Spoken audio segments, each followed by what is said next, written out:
All right, the last newish topic in this probability unit is on independent events. So grab yourself a notebook and a pencil. This is very short. I think it's only like 5 slides.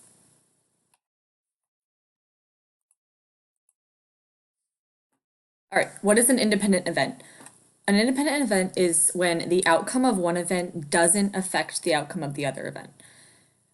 So they're separate things, right? They're not related whatsoever. They're independent of each other. So an example is the day of the week and flipping a coin. Now those are two events, right? The day of the week is one and flipping a coin is the other, and they are independent of each other. It doesn't matter whether it's Monday or whether it's Wednesday, and that doesn't impact or is not related to whether I get a heads or a tails when I flip a coin, right? So there are two events, days of the week and flipping a coin, that are not related. They are independent events, separate from each other. On the other hand, a dependent event is when the outcome of one event does affect the outcome of the other, right? So they are related. For example, having your driver's license and the age you are, right? You can only start studying for your driver's license when you hit the age of 16. These are dependent events. You cannot drive if you are 2 years old, right? Your age or having a driver's license depends or is related to having a driver's license. It depends or is related to your age. So we call those two events dependent or related to events. All right. Those are the only two really definitions. Now we just need to know how to find whether or not two events are dependent or independent. And so to do that, we need to look at the different probabilities. So what you're going to compare is the general probability to the conditional probability. Now we've talked about both of these types of probabilities before. You guys know how to solve them. And once you compare these two things, these two numbers, fractions rather, decimals, percents, if they are the same or similar, then you can conclude that these two events are independent. So if you compare the general with the conditional and they're the same number or they're similar, then they are independent events. All right, and so just a quick reminder about what general probability is. It's just like the probability of event A happening. So what's the probability that it snows? That would be considered a general probability question. Whereas conditional, remember, has that word given in it. What's the probability that it snows given it is January? That would be a conditional probability question. And so when these two things are the same or similar, they don't have to be exactly the same, just similar numbers, then we can conclude for sure they are independent events. All right, let's do, I think I have two examples. Here's a table. We have M&M's, Skittles, totals, and all the different colors at the top.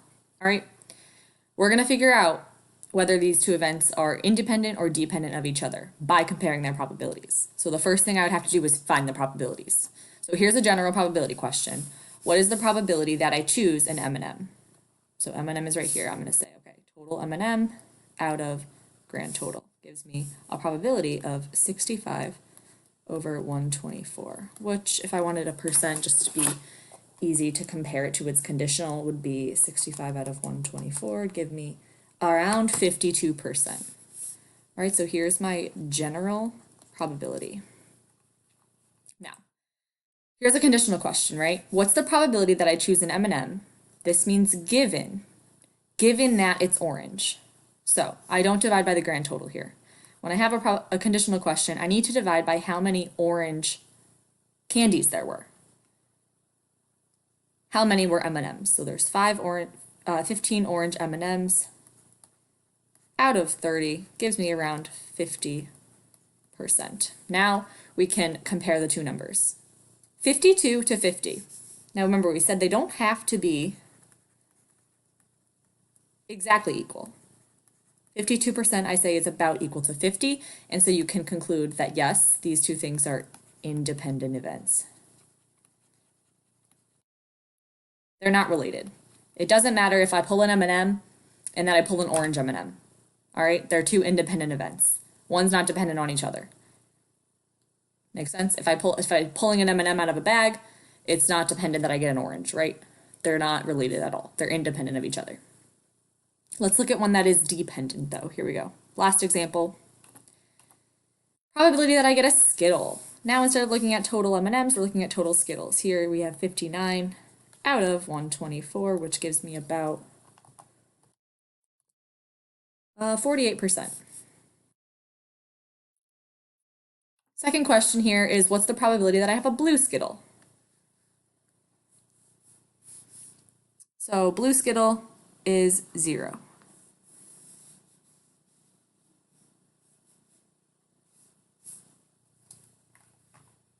Should be a conditional question, right? What's the probability that you choose a blue Skittle given that you do choose from the Skittles? So here, I guess it should be written like this, right?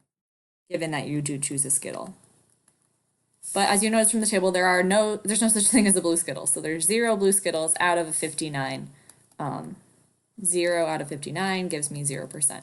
So now when I compare these two numbers, I'm comparing 48% to 0%, and that definitely doesn't equal each other or come anywhere close. So we can say these two things are dependent. They're not independent, they depend, right? Dependent events, right? Because if I'm choosing a Skittle, I'm definitely not going to get a blue Skittle because there's no such thing, right? It's impossible for me to get a blue Skittle. So these two events are dependent on each other. They're not independent events. They are related to each other. When you choose a Skittle, there's no possible way you can choose a blue one. So you have to choose an M&M.